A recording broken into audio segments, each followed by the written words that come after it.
Camille, welcome to AEI. It's great to be back, Christina. Oh my goodness, but you know that 21 years ago, I don't know, it was today, but close to today, we were interviewed by Ben Wattenberg for the AEI program Think Tank, which aired on PBS. The question was, has feminism gone too far?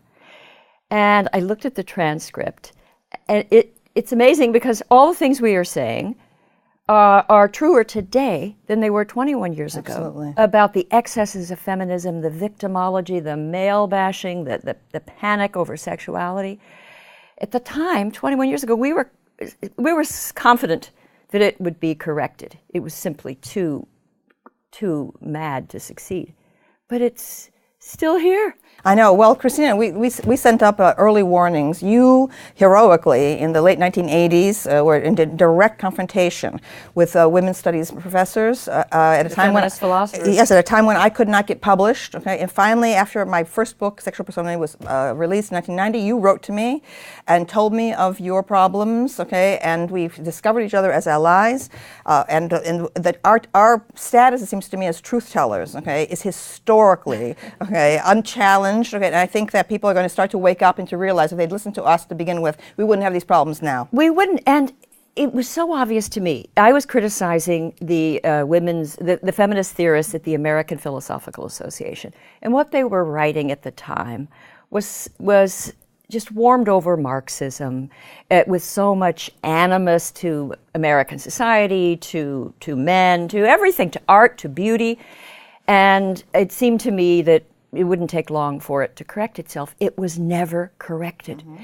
And what happened is you and I believe, won the argument. Mm-hmm. in the journalists agreed with us, and the court of public opinion was on our side.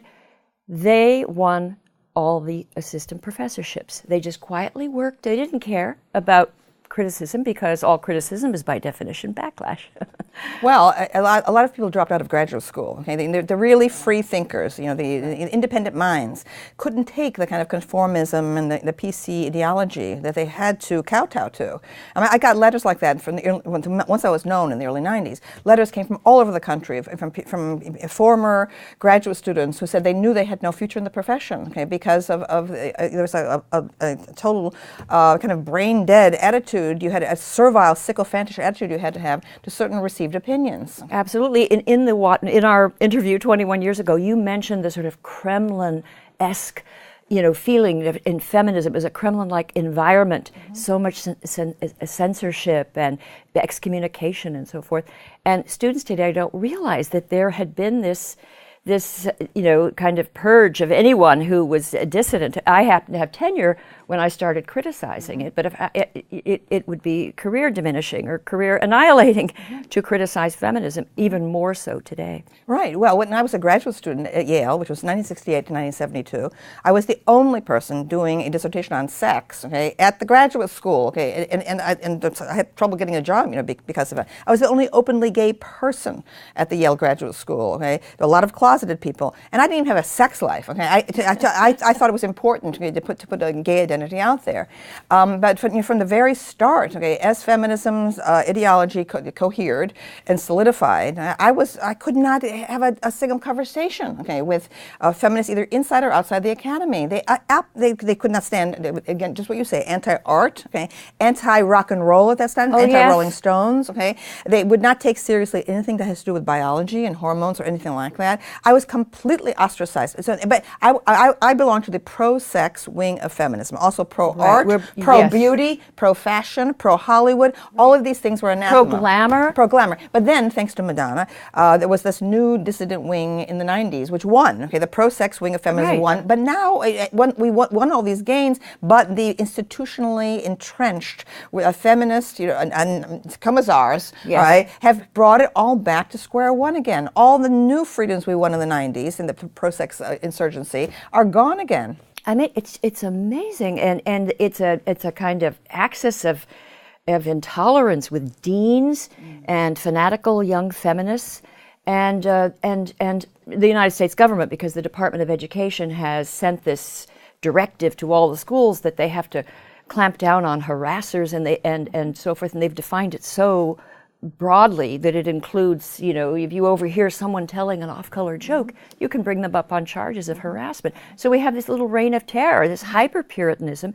It's as though, George Orwell's Junior Anti-Sex League has occupied feminism. It's truly Stalinist, absolutely. Now, I take a very extreme view, which is that colleges and universities should never interfere in any way with the social lives of the students. It's up to the students to regulate themselves. If a crime is truly committed, it must go to the police. Right? And so a lot of these problems would stop, okay, if universities would confine themselves to education and not to the surveillance, okay, of students' private lives. Now, our generation won these freedoms. It was in loco parentis when we arrived in college. Yes. Right? Parietal hours. Parietal hours. My young men wouldn't be allowed in your room. And then if they were there, well, this was right before I got to college, right. But you had to have all of your feet on the ground at one time. You had to look through your door.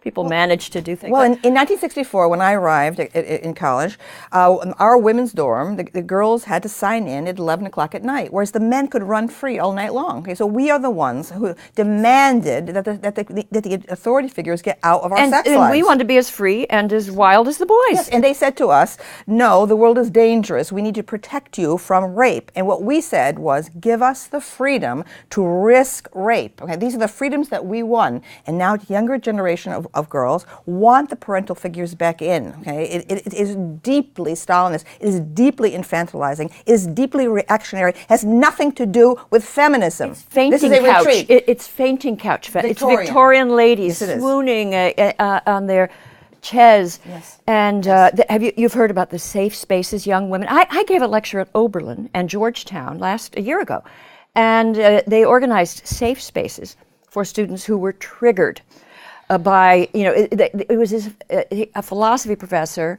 was going to induce PTSD because of what they objected to is that I might have some ideas that invalidate their experience. They're institutionalizing neurosis. It's what they're doing. True. It's absolute madness. And have you heard the fashion on campus now is called intersectional feminism. Yeah. Mm-hmm. And it's supposedly very progressive, and it's going to take feminism to a place where it is taking account of women with multiply marginalized identities, on and on. But all of the women, the practitioners, seem to meet at the intersection of propaganda and neurosis and rage. And they're bullying people. They're using feminism now. They're telling men, check your privilege. Mm-hmm. And I think it's a good idea that feminism be critiqued by class issues, because what I have said all along is that what is being demanded is a kind of bourgeois protection, okay, a white middle class girl, okay, a kind of style, okay, the perfect little girl emerging from her parents' living room wants the same kind of protections on the college campus. Right? So I've always felt there was a bourgeois element in this that was never sufficiently critiqued, and that what I see on the street are Latino women, African American women, okay, who may be middle class but have a working class background, as I did, from an Italian immigrant family, who are able to handle themselves on the street, able to speak back, don't mind having strong voices and strong gestures. Well, intersectionality started with those women. So it was a group of African American women who were just fed up with the women's movement attending only to the needs of highly professional middle class, upper middle class women. But it has been appropriated by mostly middle-class white women on the campus. Mm-hmm. So safe space was actually a word that was used in early black feminism, as where black women could just, and Hispanic women, places where they could just talk to each other and they weren't censored and they could mm-hmm. speak their minds. But now it means a place where, for example, young women at Brown University, if there's a debate that upsets them, they flee to a safe space where it was described in the New York Times by Judith Shulevitz. They had coloring books, crayons, tapes of frolicking puppies, bubbles. I mean, this is what feminism has come to. And it's what education has come to, okay? Absolutely. The definition down, they're therapeutic, therapeutic resorts is what education has turned into. Oh, yes, they have feeling circles. They have reflection journals, and it's this odd mix of therapy and anger, because the good word for this style of activism, they call them cry bullies, and because they combine, they're both victim and victimizer. And they sort of do to other people this new style of campus intersectionality. They actually do to other people what they claim was done to them. They treat people, they objectify, and they stereotype, and they demonize, and then they try to get people punished. Well, Christina, this is coming from the public schools, all right? It's coming from their public school education, which was devoid of knowledge of world history and world geography, and it is nothing but navel-gazing and diversity training and being in all kinds of instructions about social interaction. When in fact, if the atrocities of history were revealed to young people, okay, they would be able to put their own little hurt feelings into perspective. They have no perspective. No. And I think these anti-bullying programs, they're learning that even the slightest insult is a major event. You must bring in the adults. It was terrible. He called me a name. Yeah. So they come to college thinking that if someone disagrees with them or says something that's distressing, that it's a catastrophe. Yeah. This is what I call my feminism.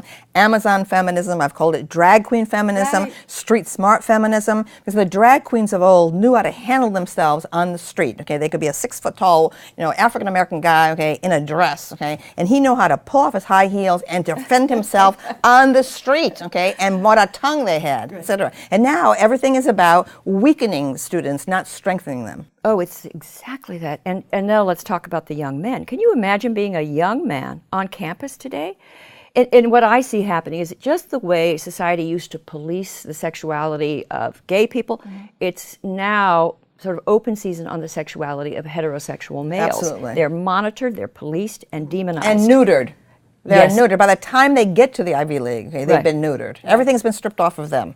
Okay? They've been made to feel ashamed of anything virile. Okay, they have nothing to identify with. Right? And they're taught their masculinity is a pathology in need of a cure, and then it's offered to them in these gender studies programs. And it's not just gender studies. Now this philosophy that demonizes men, it's throughout the curriculum, and you're absolutely right. It's going on in the high schools.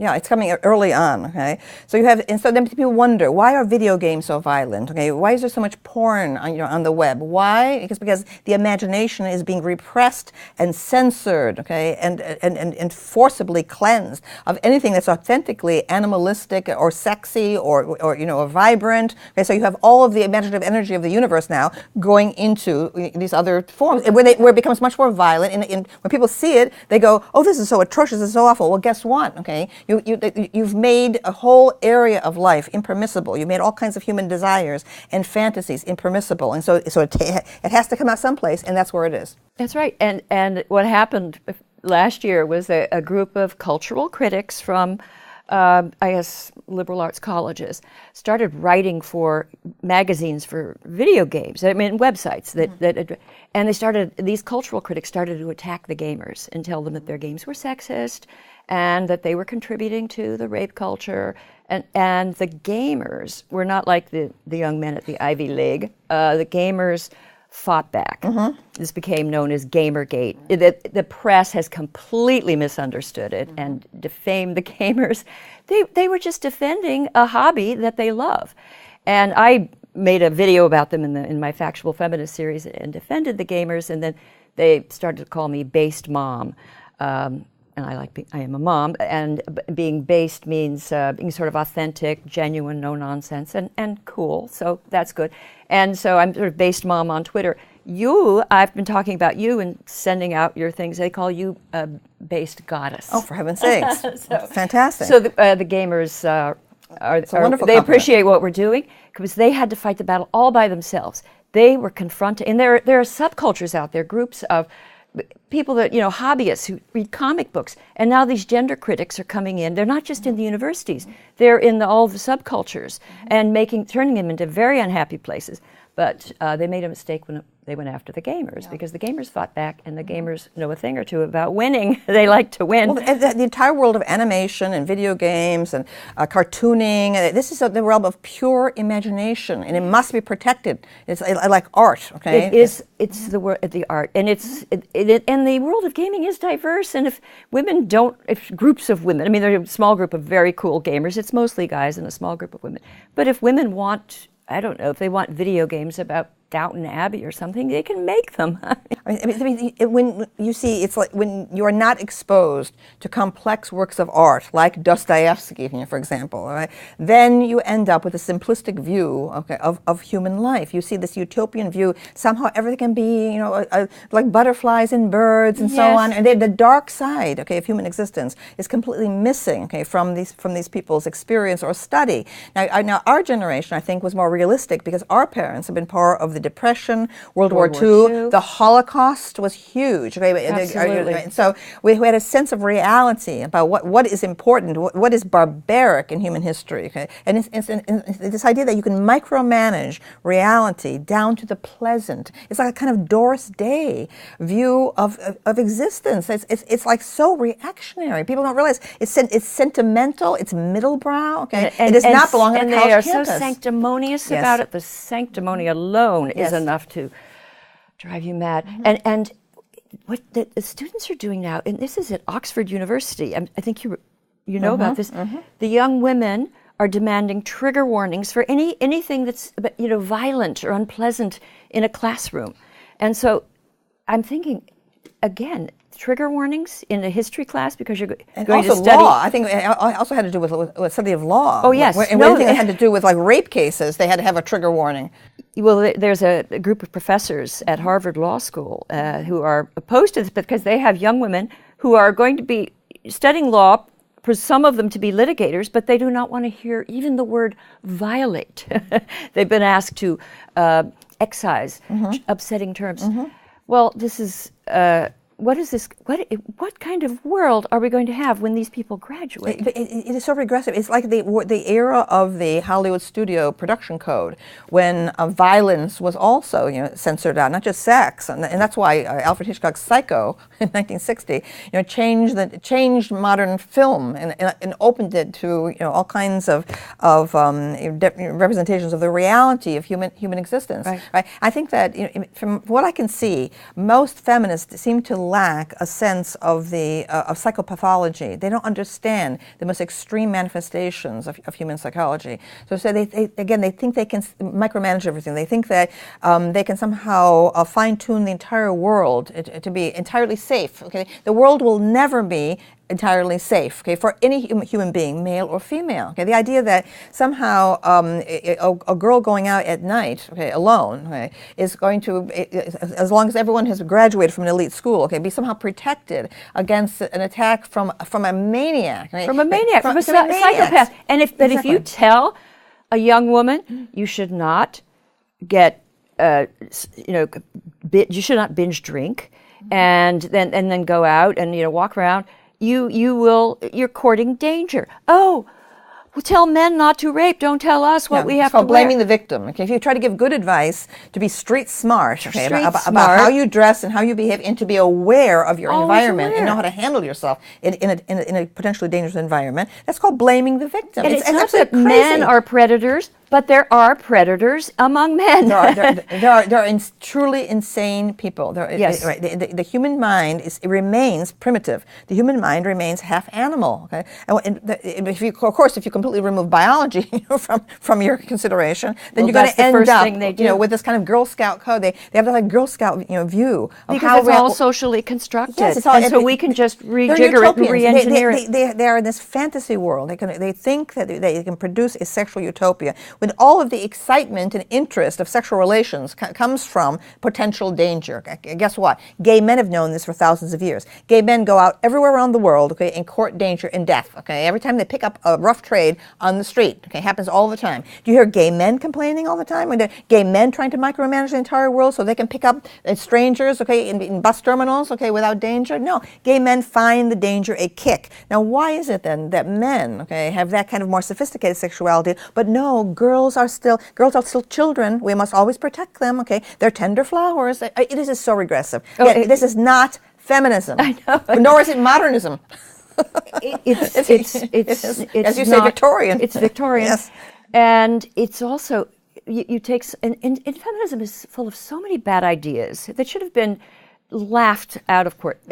For example, this idea of the male gaze, and they use this That's, woman is treated as object, passive. It's Laura He's the Mulvey's agent. idea. Exactly. From the 1970s, okay? And it absolutely, it just polluted film criticism. And Laura Mulvey is a very nice person. I've met her at the British Film Institute in London. I think she's changed a little bit. But she knows nothing about the visual arts. Okay? You cannot just, wade into film criticism and start talking about the male gaze without knowing something about the history of art, okay, and of perspective and of vision and so on. Okay, the male gaze is a foolish idea; should have long ago been discarded. And it's not as if in gay culture we don't find the male gaze. I mean, gay males enjoy looking at pictures of beautiful, idealized. And there you have just disproved this stupid theory, okay? Because gay men know when they look at a beautiful young man, okay, that they are not creating some sort of powerful subordination, okay, on that man, okay? They know they're looking up in admiration at that beauty, okay? This has been part of Western art since the Greeks. And it's how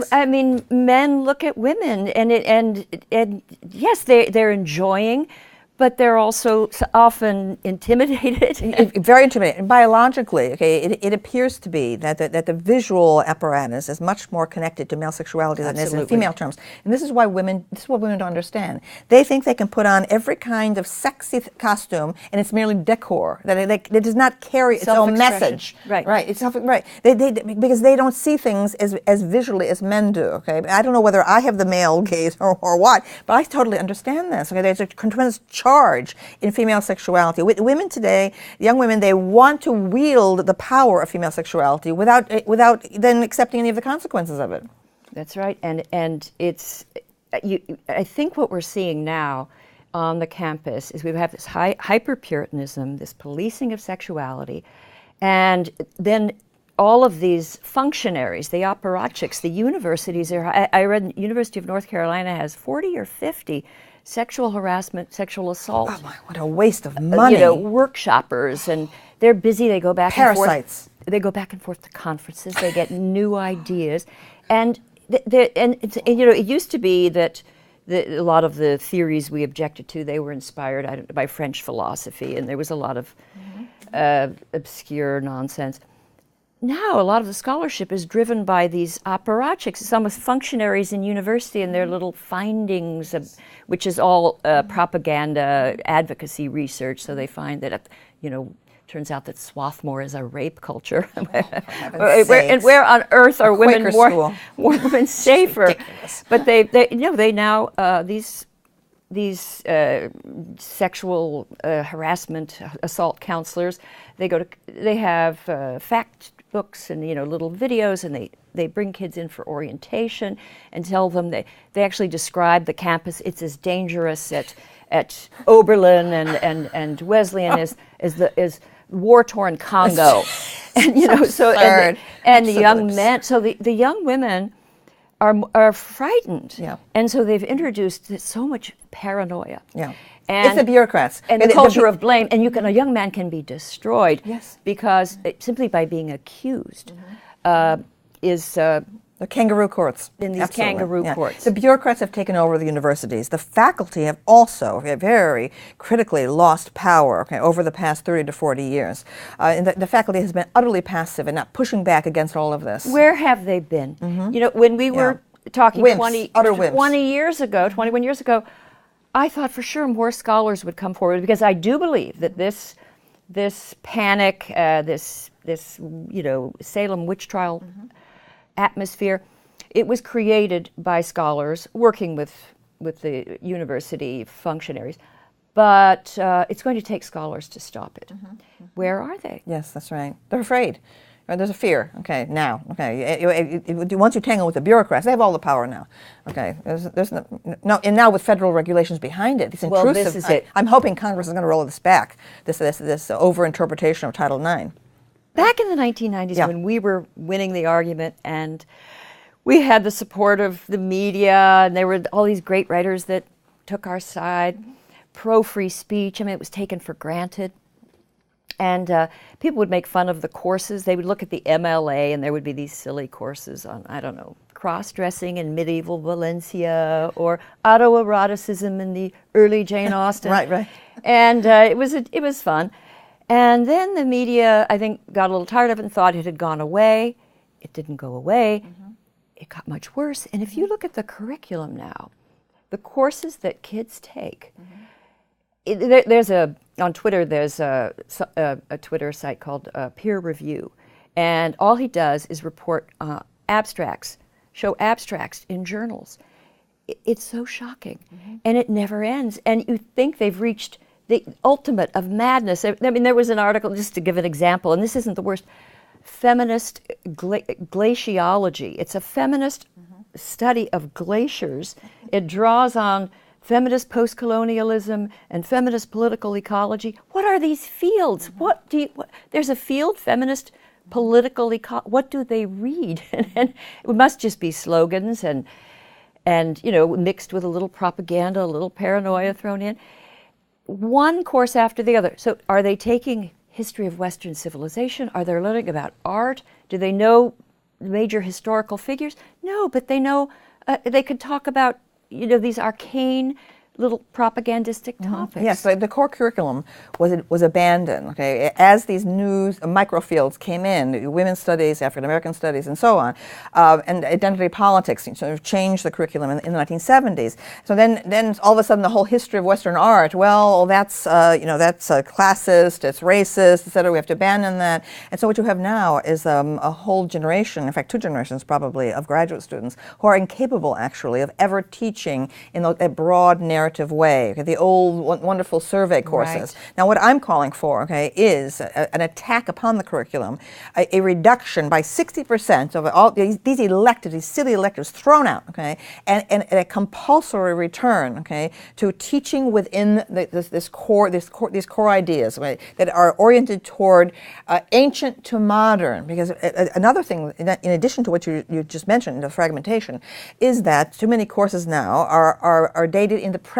They're present from after the Enlightenment or even after the 19th century. Okay, so you have a real imbalance in the curriculum. So that the young people have no sense, of the ancient civilizations and the way they rose and fell, over time. They have no idea of the world. They think that all the evils of the world are isolated in Western culture. They have no idea about the atrocities and the oppressions of empires all over the world and so on. So what we need to do, I discover in my students, coming from a broad range of preparations, from now and then there'll be a private school student, but mostly they come from good suburban schools or from bad inner city schools, and they know absolutely nothing about the chronology of human life. And hence they look around them and they see things that are flaws in our current system, and they believe that these flaws can be fixed, and that all other cultures in the history of the world were somehow a paradise on earth.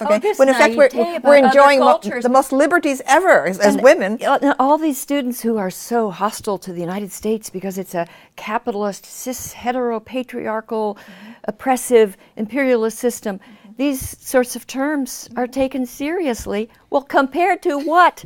What other country? I mean, we're far from perfect, but we're a struggling democracy that's done more to address racism and classism and sexism than any country I'm aware of.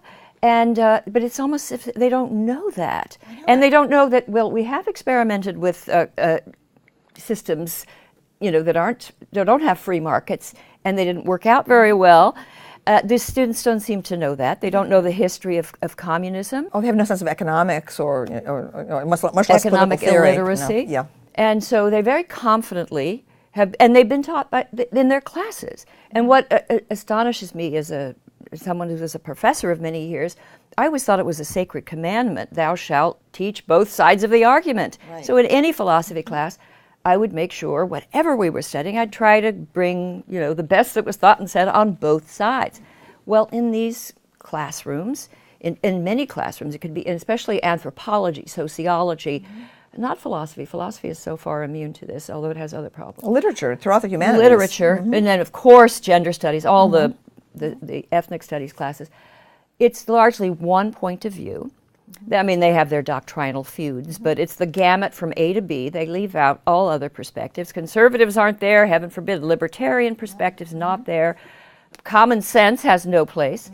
And so the students have this sense that they've been exposed to, what is, they take to be settled knowledge. It's not settled. Yes. Well, this is another thing I'm calling for, is that the profession has not paid sufficient attention to this question of advocacy in the classroom. Oh, in the my way, God.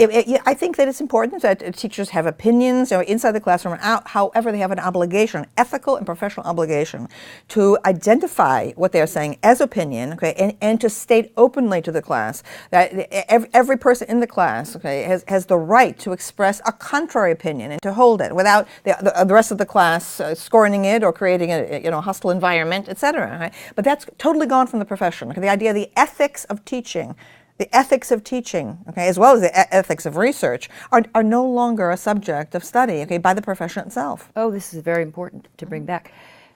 And just in terms of effective teaching, what I love to do, because I loved it as a student, you'll remember this, and this is especially true in philosophy, you would read a set of philosophers, let's suppose philosophers defending free will in a metaphysics course, and you tend to agree with them as you read them. Then the teacher would switch and you'd read the determinists and the critiques, and then you would think, how did I ever believe that? And you have that wonderful intellectual experience of changing your mind or realizing that I'd been wrong, now I'm right, maybe I'm wrong. And then you develop this sense of some humility that you have to, take into account a full range of opinion. This is what I did in my philosophy class. This is what every textbook I ever saw in philosophy does this. But on one occasion, and this is probably what prompted me to start criticizing feminism, the chair of my department asked me to teach a women's studies course, feminist theory. And I sent away for textbooks. And I thought, okay, I'll teach it. I mean, I'm a feminist, I'm a philosopher, I'll teach feminist philosophy. I assumed, I don't know what I thought it would be, historical figures saying some terrible things and some good things. And then I thought maybe it was people pro and con abortion or surrogate motherhood, affirmative action. No, what it was a series of rather paranoid texts. These were feminist philosophers writing these, smart women really, but they were ideologues. The readings were mutually reinforcing. Right. And there was a lot of false data. That's where I became alert to the role propaganda. You take these sensitive, mostly young women in these women's studies classes. They hear that 1 in 4 of them will be raped, that they're going to be cheated out of 25% of their salary, and have a massive loss of self-esteem. And that's only if they're not already dead from an eating disorder caused by, patriarchal standards of beauty. They learn this, and these sorts of things were in the textbooks. And I was just appalled at the lack of balance, and as I said, the propaganda and then the ideology. So that's when I went to the American Philosophical Association, read a paper criticizing, and I thought, like other times I'd been there, you argue, it's combat, and I was prepared for that. And then you go out for drinks. That's typically what happens. Well, we did not go out for drinks. The room was full of feminist philosophers. Some were hissing, stamping their feet, and I was excommunicated from a religion I didn't know existed. And then it was a year or two after that, I think I was reading the New York Times, and it was about this woman, Camille, Paglia. I wasn't sure how to pronounce it, and I was riveted. And soon after, you spoke at MIT, and I went. It was a rainy night. I went out. It was at Brookline, and I had a little child at home, but there was nothing to keep me away. And the room was filled. There were all of MIT, thousands of people, and already they had videotapes in the hall, video cameras in the hall, so students could, screens, so students could say. People came from all over the Boston area. Were there. They had the police there to handle the crowd. Yes, they had the police there. And I think that evening, you may have deprogrammed, 1,000 students. You were there, and you were just telling the truth. Well, half of the crowd was against, half was for. I felt like I was like steering a ship on a stormy sea. I did some of my best improv comedy ever that night. I was putting them on. If only we had that on tape. These days we'd have you on YouTube. Millions of views. So there's a transcript of it. It was one of the most thrilling intellectual experiences of my life, and for all those students. And I remember there were a group of people, I forget, they had a name for themselves. They were all dressed in black. And they're funny, and they came to protest your views, I guess on date rape or something. And they came, and they were going to make trouble, but then they were so outnumbered, and they were sort of mesmerized by you, and I sort of watched as they quietly melted away. So you see, because they were very used to disrupting speakers who read prepared texts, and I do improv, okay, in controversial situations, and it's very difficult to deal with because everything negative that came from the floor, I would just like do something with it and throw it right back. Well, that's the way to do it. And I was trained in the school of Joan Rivers. Oh, that's the way to do it. Yeah. As God is my witness, I will not read a speech again. It's just not on camera. No, it's actually not a good idea. It's better just to talk to the audience. So this is what happened a couple of weeks ago. Went to UMass Amherst, and I was there with Milo Yiannopoulos, who is this provocateur, satirist, self-described shit poster, and just funny, and he says provocative things, very, very amusing to me, not to everyone. And I have to correct him. He does go too far. So he's sort of like it's not really good cop, bad cop. It's more like concerned mother and wayward son. And we've gone to a few campuses together. And then we had a comedian, this wonderful comedian, Steve Crowder. So there were three of us. As soon as we come on, people in the audience, so they're dispersed around, they start screeching and yelling, and then Milo says something, and he's doing what you say. He makes some. I won't repeat what Milo said, but that provoked them. And then I went up as based mom, to be reasonable. I thought, well, I upset them even more. They were screaming even more. They were using a foul language. It's all on tape, so it's kind of gone viral. But there was not a moment they weren't screaming. And no, I don't know where the campus police were. Apparently this is permitted. But at one point, Milo said, we're not going away. We're here. We're going to give our talk. And then the comedian did this little riff. He was angry at them. And that's also gone viral on the internet. But my hope is so this has all been covered by the conservative press. Not a word in the New York Times. Not a word in the New Republic or on, Slate. The liberal media is not paying attention. So I'm very concerned that, last time we had the help of the liberal media, and that didn't work, so maybe not having them, maybe it doesn't matter. But I'm just sort of wondering when, who's going to come forward and defend just free speech? Where is that right now? Where is the movement? Where are the Nat Hentoff? Well, Nat Hentoff is still there, but in those days we had just so many people coming forward and defending free speech, and you had people. I think there has to be pressure on the colleges and universities themselves to maintain an atmosphere for civil discourse and for hospitality to guests of any political persuasion. And without that kind of backbone, coming from the college administrators themselves, I think this is going to go on. But I feel that there's slowly a sense of things turning, that the seriousness of it, is starting to become aware, that this is really getting absurd now. And I also think some of I think a lot of the millennials who sort of, because it's a scrappy generation, and it's also, they're all connected on the internet, and so they talk to each other. We haven't heard from them yet. I think every generation faces a threat to freedom. You always have to fight for it. In the 50s, you had the McCarthy era, and earlier generations, there's always movements that come along and have good reasons why someone should have to shut up and keep quiet, and so these censorship campaigns. So this generation is being challenged, and I think I'm seeing signs of rebellion.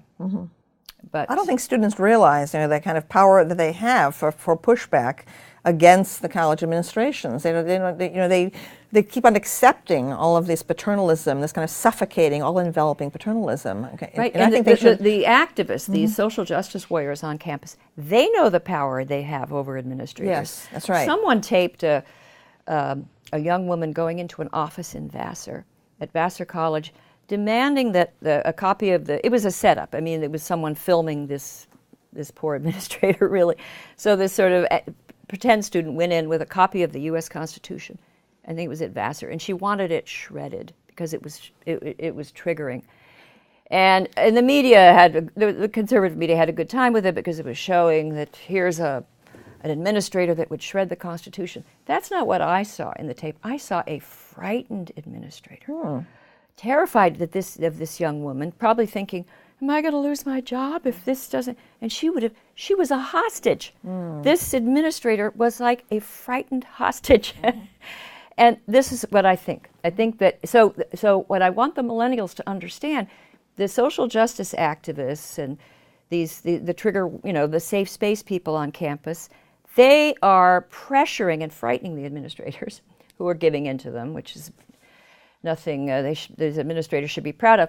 But it's time for a pushback from the students who value free speech, who value rational scholarship, who would like to be free individuals and to stop the policing of sexuality. All of these things have to be fought for again. That's right. Absolutely. Yeah. So yeah, it has to be a new movement, a new free speech movement. In my view, it has to be, and it has to come from the students, as it did the first time with Mario Savio. I was just going to say we need the Mario Savios, That's right. and they, at that time they had a lot to lose too, and so because that's what the students will tell you. They'll tell you, college is so expensive, and if I get in trouble, and now you can be marked as a rape culture apologist or a racist simply by challenging. Simply by asking for an open debate, you can be. There's a lot of, stigma. Well, the administrators are, they are now running essentially a business. Okay, the colleges are all competitive with each other. They're desperate for tuition dollars. So the bureaucrats are all about protecting the PR image of the university. So they want to be on the politically correct side of protecting those who have suffered from racial or gender injustice in the past, et cetera. I mean, there really is this kind of, speak of sanctimonious, this puffed up view of themselves as somehow part, of the progressive movement of social justice in the universe, by suppressing people of dissident views on campus. And you can't even get, there are, and I've been writing about this for years, as you know, there's now this set of, it's just a body of egregiously false information at the heart of campus radicalism, particularly campus feminism. And 21 years ago, we were talking about false statistics on rape, false statistics on the wage gap. This wage gap it's still going on. It will never go away. It's so ridiculous. So this one statistician said a phony statistic is harder to kill than a vampire, once it's out in the media. A false feminist statistic is the hardest to kill of all. It's unbelievable. It is beyond the reach of rational analysis. No one understands that, for heaven's sakes, John Kennedy signed the equal pay bill. It was like decades ago. It was like half a century ago. And there are very rare cases of a woman being paid less than a man for doing the same job. Okay, right. The same job. They don't understand that. So simple. No responsible economist would tell you otherwise. Oh my Lord. And yet, when I say this on campus, I shrieks and some young woman at Oberlin, I remember saying, well.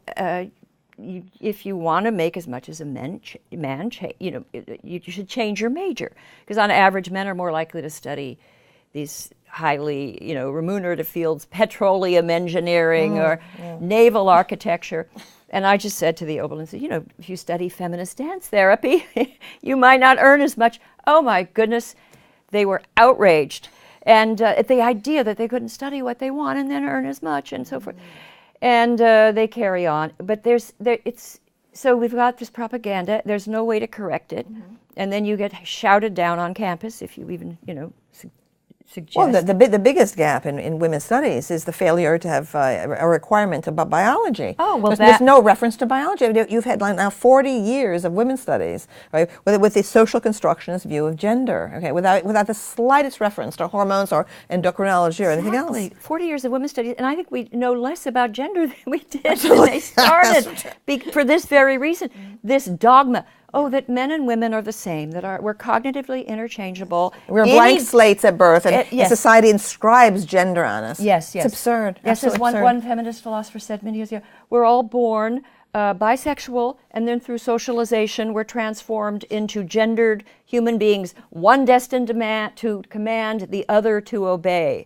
So I once read that to my husband, who said, which one commands and which obeys. There you go. Yeah. I mean, for heaven's sakes, I'm someone who was writing a dissertation on androgyny. Okay, and I never, for one moment in my entire life, have questioned that the sexes are actually different, and that there is a very powerful hormonal compulsion that drives the sexes together for procreation. Hello. Okay. And it's so obvious. Yeah. And people say, well, what's the evidence? Well, let's start with the entire anthropological record, or just go into just look at a magazine rack, and it's clear that men are looking, on average, I'm not talking about all men and all women, but on average, there are different propensities. Men have 8 to 10 times the amount of testosterone, okay, circulating in their bodies than women do. Okay, I mean, as if there aren't consequences from that. But of course, this subject is something utterly untouched. Okay, in gender studies, you could graduate with a degree in women's studies and know nothing about it. Nothing to know. And so, anytime they find statistical disparity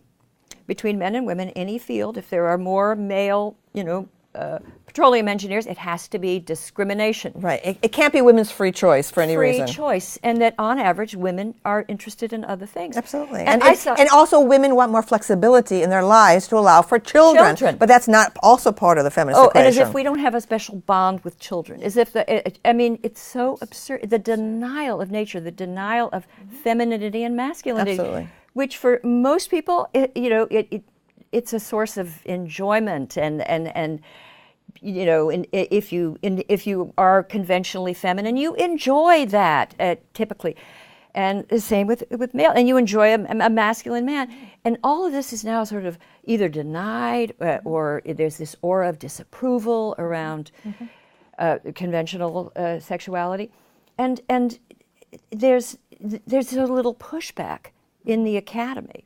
And so, well, it's because there's no knowledge. Okay, and people are just settled, okay, and sluggish within their little cells, the ideological cells, and there really are very few truly inquiring minds left. Okay, no true intellectuals. Okay, really in the academy. The academy is now, of course, the colleges and universities have never been known for producing free thinkers. Okay, it is after all a bureaucratic entity, the academy. But that's what if we want intellectuals, this is. So the present system is certainly not the way to produce them.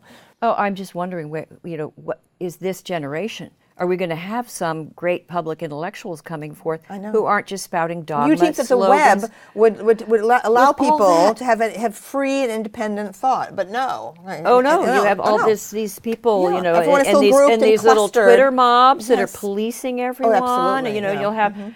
These incidents, this poor comet scientist who wore the wrong shirt to a press conference, and then, they were hysterical on the internet to punish him and censure him, and these kind of things happen. The parochialism of their minds, the banality of their minds. Okay? I know. Why aren't more people like us? Why don't more people see it? Well, we're the product of a certain time. Okay, I realize that now, and I'm trying actually not to be too hard, okay, on the young people today, because they didn't have our kind of background. Okay, our parents and the comedians, Mort Saul and Lenny Bruce, and then George Carlin, comedians, and Richard Pryor, and so today the comedians aren't allowed on campus. Yes, that's right. Triggering and they don't want to go. Humor comes from violating taboos. Okay, all right. If you have a taboo about women or race or anything else, then you're attracting humor toward it. Okay, any rigidity attracts humor because satire breaks up the rigidity. So anyway, my question here is.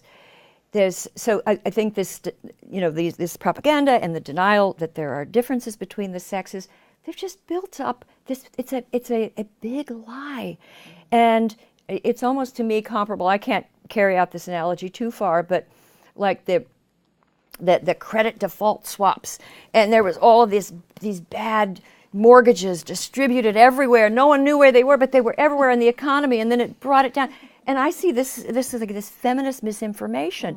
We have feminist misinformation about in every area, disseminated by these credulous journalists who don't ask the right questions, So everybody believes sexes are exactly the same, and that there's this wage gap, that there's this rape culture on campus, that women are, victims and men are, all of this is out there. Large numbers of people believing something that's just not true. Well, you have to realize that a lot of people in the media now are products of those PC elite schools. I encounter them all the time, and trying to get their minds to focus. They have I'm talking about Yale degrees, Harvard degrees, Princeton degrees. The more prestigious the degree, the more likely it is. Absolutely. Their minds are like pudding. A whole generation they can't focus. Of young women. They have no knowledge. They've been miseducated. And they're in the media. They're writing in the New York Times or doing political analysis in the New York Times. They know nothing. They know nothing, but they have a lot of confidence, very high self-esteem. Yes. No problem there. They have these like bright and shiny degrees, which are in fact meaningless and valueless.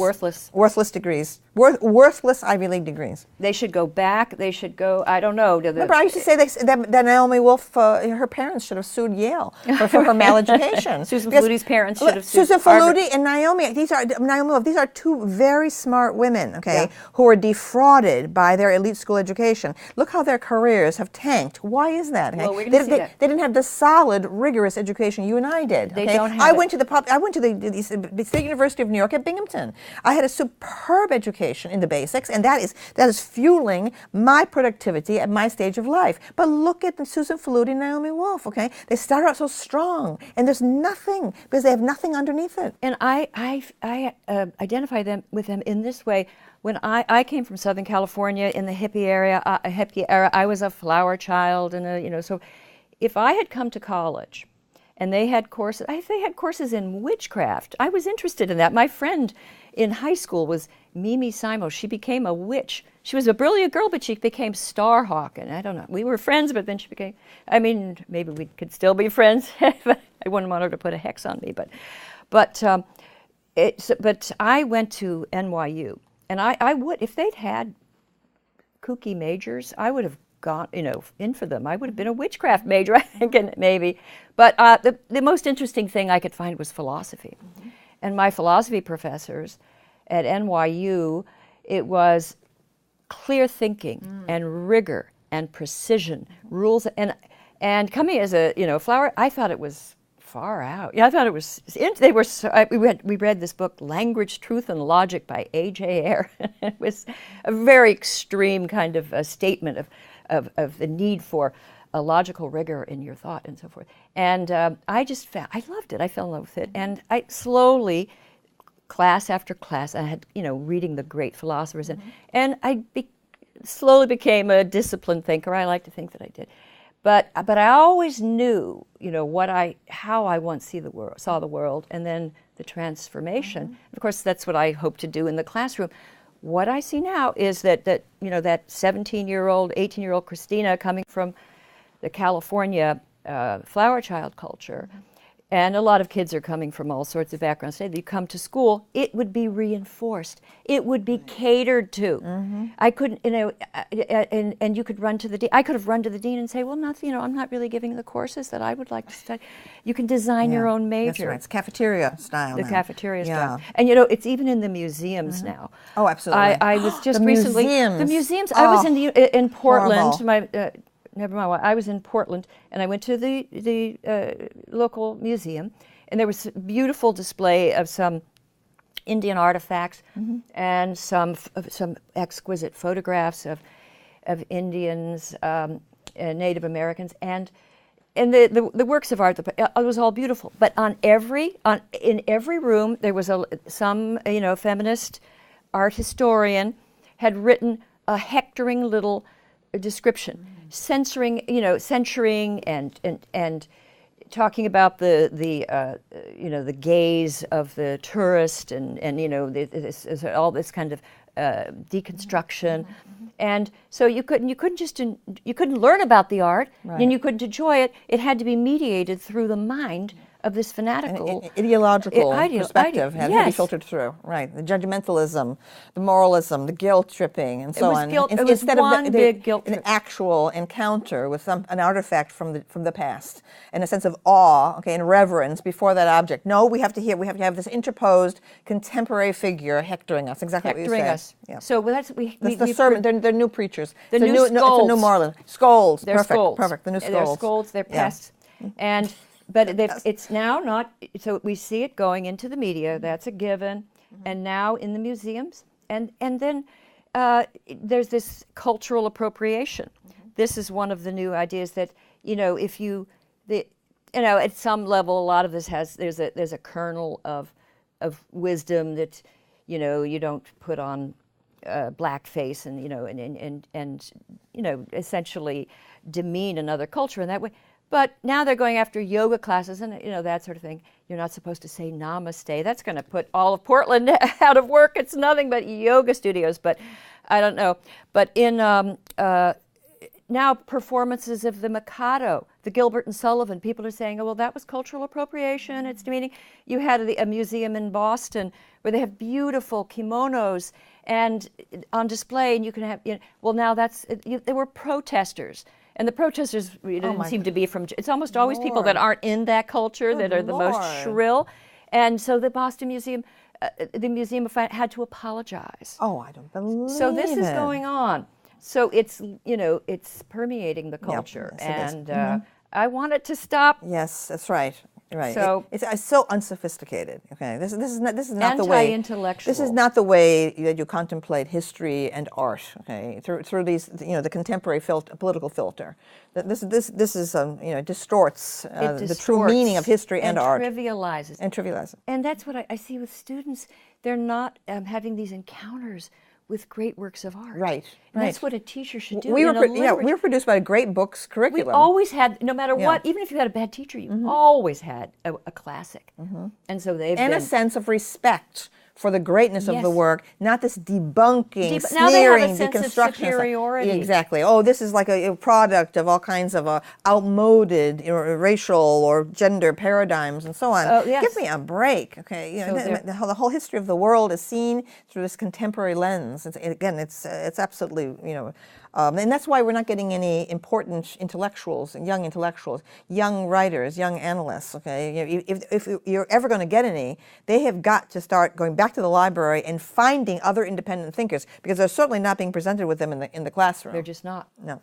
So that's the message you're going to students today. You cannot depend on your don't depend on the teachers. No, distrust authority, resist authority, and go and find what you need in the library. And don't just sit there on your rear end in front of the computer, because the computer self-selects, for you. Okay, that's you're right. You're not going to find. You have to go and physically engage with the things on the shelves. That's what I did. I ransacked the Yale University Library. And our universities have been, someone called our universities islands of repression in a sea of freedom. Students have to liberate their islands. So we're here to foment rebellion. That's right. That's right. Yes. Well, thank you, Camille. Well, great, Christina, as usual. So I hope we always agree. 20 years from now, and oh goodness.